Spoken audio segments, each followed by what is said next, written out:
Hey, awesome people of YouTube, welcome back to another Baldur's Gate 3 video. In this one, we're going to be doing Barbarian throw build, right? But before we get started, I hope you all been having a wonderful time. I hope you've been catching stream, which I'm doing every Monday, Wednesday, and Friday at 4 p.m. Eastern. I'm running honor mode. I recently got, well, I'm about almost halfway through Act 2, so do check it out. Also, if you do enjoy these videos, do leave a like, comment, and subscribe. It helps tremendously. Right now, let's get back into the build. We are going to be doing a Barbarian. Right, so we're going to start with the race. For the race, probably your best bet would be Dwarf.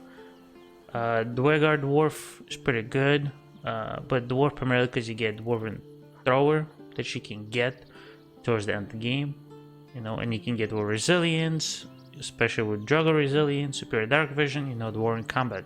If you don't want that, you can go with Halfling. Also, Dwarves, I believe, Draugr ones can enlarge and throw a weapon, it will do more damage.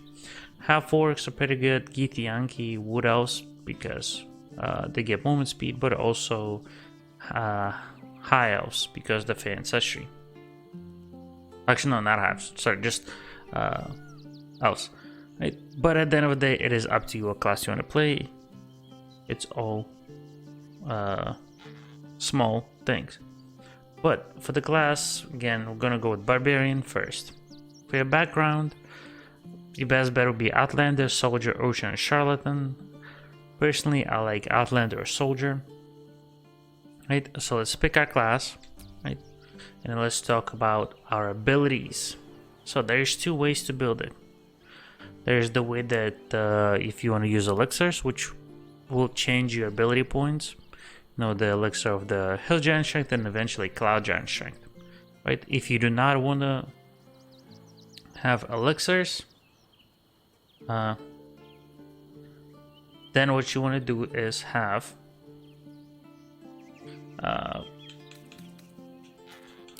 14 Constitution, 16 Dexterity, you know, and 17 Strength. The reason why is because you're gonna get one from Auntie Ethel, and well, that's if you want to. You don't have to. If you don't have to, or if you don't want to, you can forego this and go with something like this, right? Constitution 14. The reason why you have 16 Strength and 16 Dexterity is because, well, you get +1 from Auntie Ethel, +1 from the Tavern Brawler, which gets you to 18, and then +2 from ASI, you know, which would be huge. There you go. Dexterity is because it will help you with armor class and give you higher initiative so you can go faster. Constitution 14, just so you're a bit tanky, you know.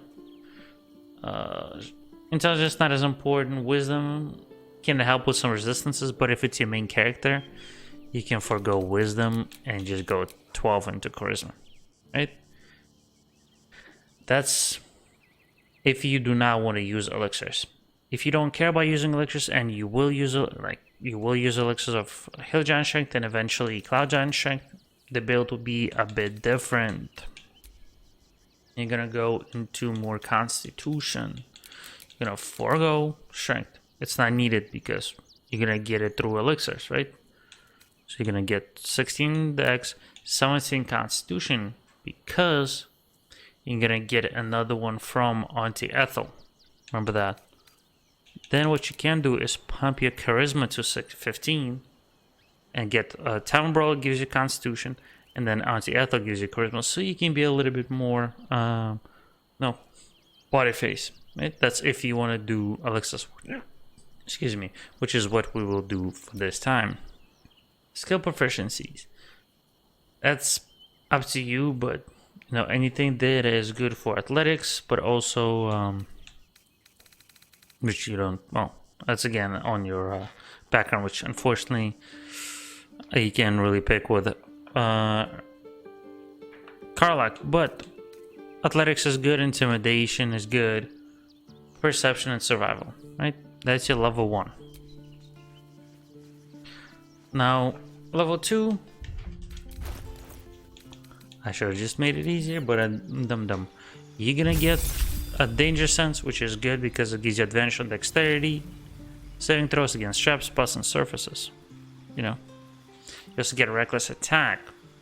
You can get an advantage on your next attack roll, but the enemies have advantage against you, which is good. But once we hit level 4, you know, we're gonna be pretty much just throwing stuff, so it's not a huge thing.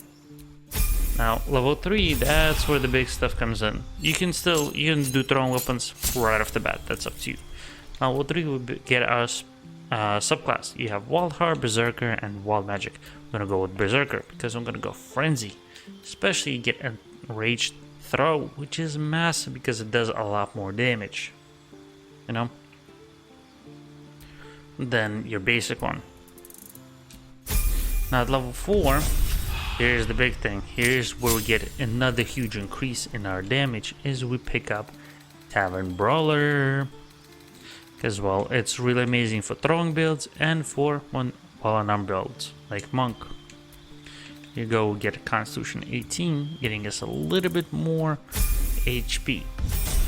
Now level 5, another big boost because we get an extra attack. So we have 3 big boosts at level 3, 4, and 5.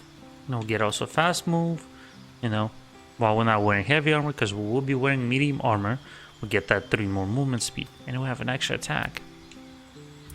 That is pretty good.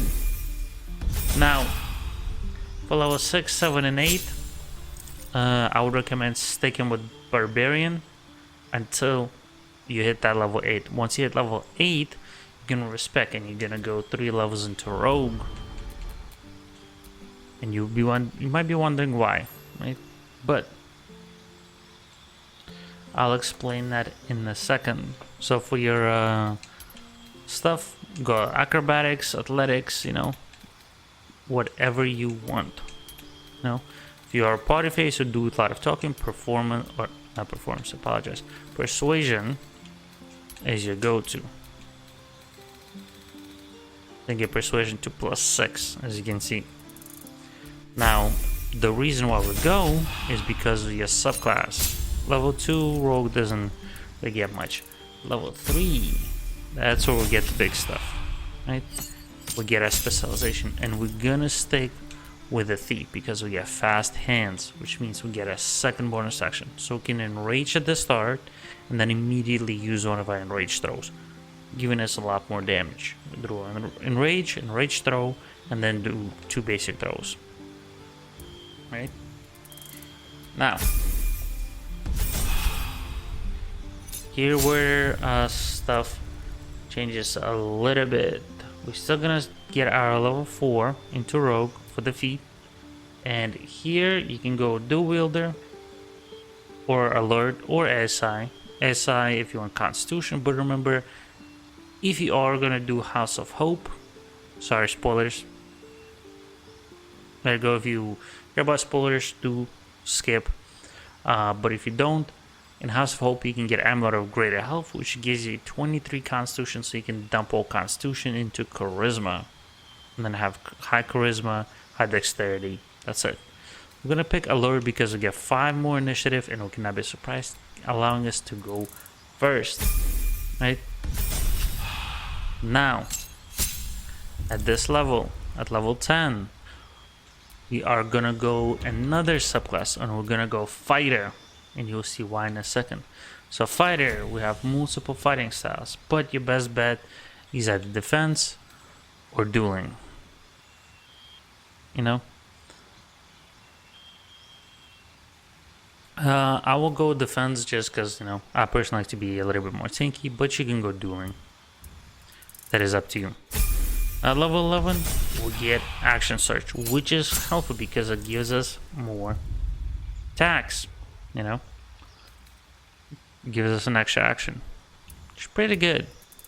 As you can see, with just this much Constitution, we are already really tanky. 126 HP. Now at level 3, we get our 3rd subclass, and we're not gonna go Battle Master. You can go either Champion or Eldritch Knight. So, if you are gonna stick with Narulna, because you either don't care about the AoE effect or you're gonna use this as a starting and wipe out enemies, go with the champion because it will give you a higher chance of getting a crit, because you need to roll one less. If you don't want to use Narulna because you have a lot of melee classes, right, go with Eldritch Knight because you'll be able to do a weapon bind, really chilly bound weapon to your main hand. The weapon cannot be knocked out of your hand and automatically returns to you when thrown. So if you use any other weapon besides Narulna, that is huge. For this stuff, honestly, you're not intel, so just pick whatever cantrips. Mind Illusion is pretty good just because you can do some fun things. Blade, just keep Blade of War is not bad, and besides that, it's honestly none of them really matter. None of the spells truly gonna matter because you're not gonna be utilizing the spell, so just pick whatever you want. Right? Expanded, it's honestly doesn't really matter, like I said, because you are just gonna be throwing. But that is it for the main leveling. As you can see, we have 150 HP. And the reason why is because of our gear. Because you've seen, I have the Amulet of Greater Health. If you go for the Amulet, I would dump Constitution and go into Dexterity. High Dexterity, high Charisma. That's all you're gonna need. Especially, I don't have the really good elixir, but only have the Hill Giant. The Cloud Giant will get you to 27, so you'll be utilizing that. So unfortunately, I won't be getting as much damage. Now for class, for your elixirs, Hill Giant Strength and Cloud Giant Strength once you can get to Cloud Giant Strength. That's if you want to use elixirs. If you went with not using elixirs, Elixir of Bloodlust is pretty good. Potions, Potion of Speed. Right. Now let's talk about your gear, your Act 1 gear, your early game. You want to use Returning Pike. You can get it in the Goblin Camp. Unfortunately, do not have it on me. I do not know what I did with it or if I purchased it. Right. For your ranged weapon, definitely want to have Bow of Awareness because it gives you +1 to initiative. More initiative, the faster you go. For your helmet, go with the Haste Helm so you have more momentum. So you can back up or get into high ground to throw weapon because your damage, the throw weapon increases the more distant it travels. So if it travels from high ground down below, you'll do more damage. Not just, it's the gravity, For your cloak, if you want with the Dark Urge, the Deathstalker Mantle is good. If not, then pick up the Cloak of Protection. Armor class and saving throw, even though it's an Act 2. Now for your armor, go with Adamantine Scale and Mail. I do not have that. I have the Splint one. It is somewhat similar to the Splint, but Scale and Mail is slightly little less. Right? It doesn't give as much armor class, but it gives all incoming damage reduced by 1 in there instead of 2.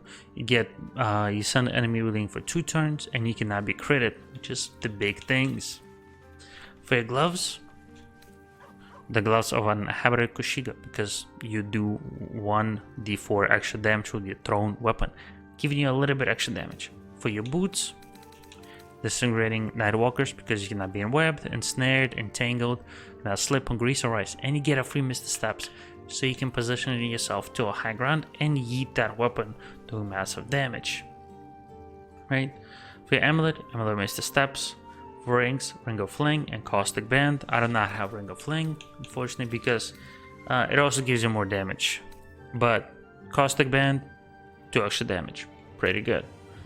Right?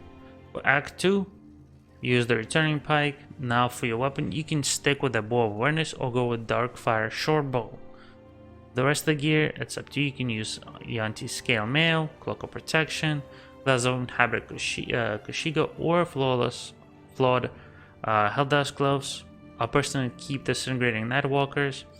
You can go with Surgeon's Subjugation Amulet, because you can paralyze on crit hit, or stick with the Amulet Mr. Steps, Ring of Fling, Caustic Band are pretty good.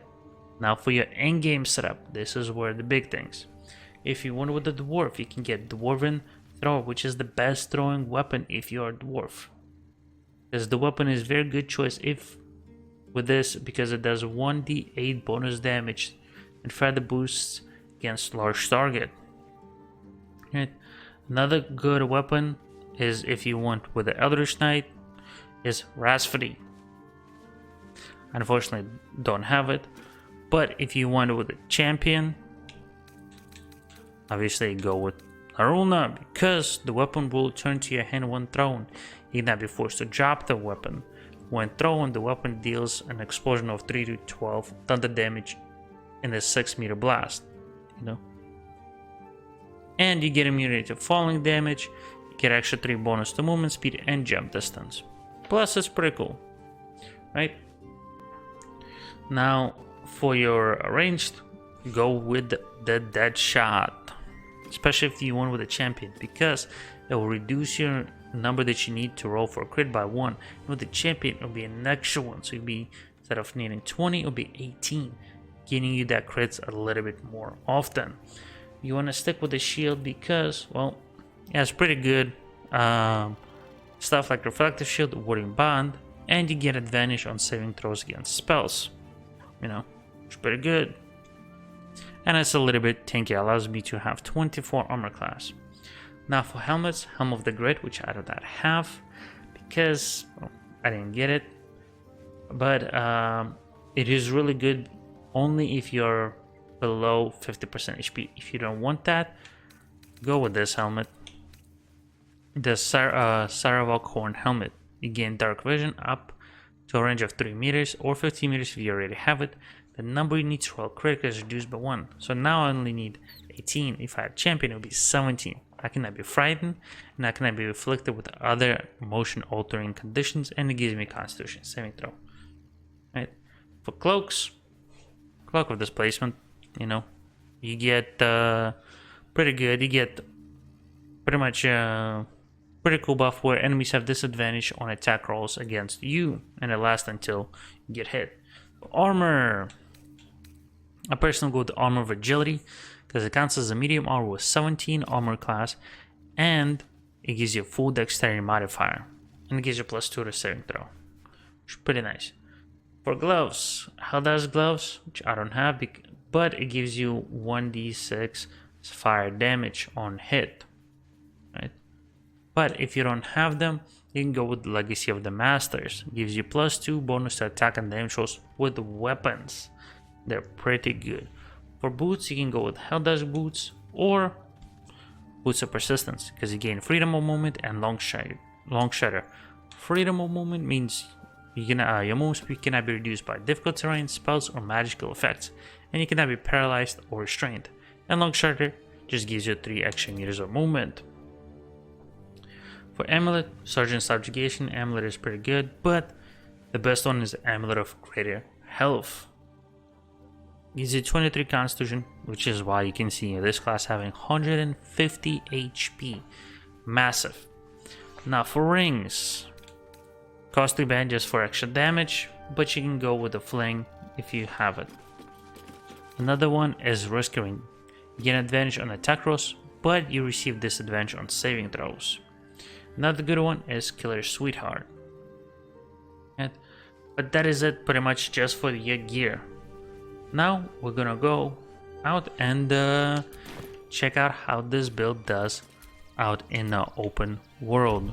Unfortunately, my monk is literally butt naked, so we'll see how it does.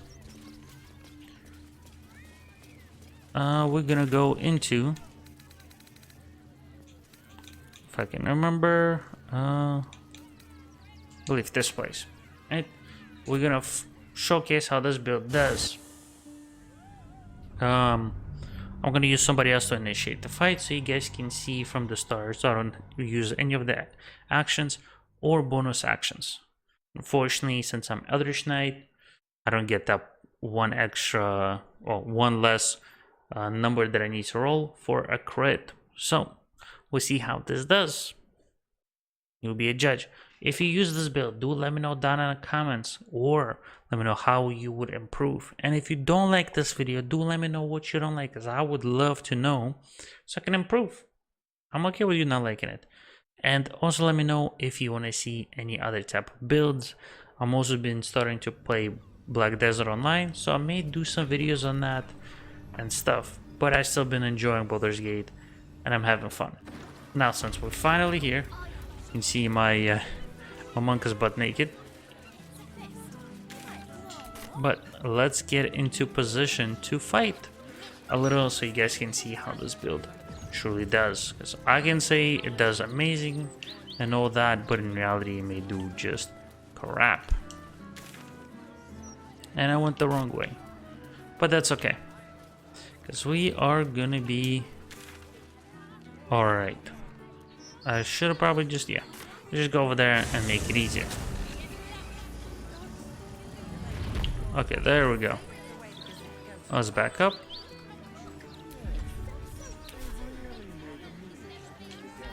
We are gonna use actually Shadowheart to initiate the fight. Boom, they're all angry. Now let's see how this build does. You can see we have quite a bit of initiative. So at the start, you want to use Frenzy. So we'll Rage. Boom. Now, if we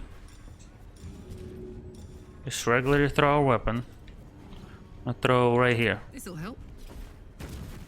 As you can see, it did pretty good damage, and it hurt everybody. Or what we can do is do a rage throw and do it in the same one.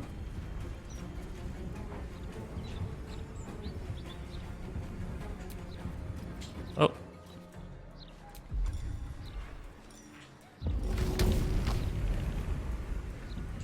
There we go.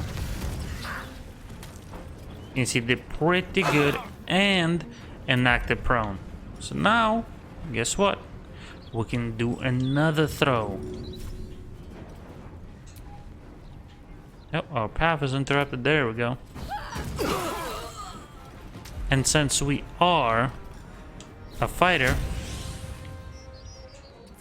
let me just reposition my people so they don't get hurt. Unfortunately, as you can see, with this weapon, you need to be a bit away. But now, as you can see, this one is almost dead. We're just gonna throw it like this. Boom. They're almost all donezo. And this is not even the best weapon you can technically have overall.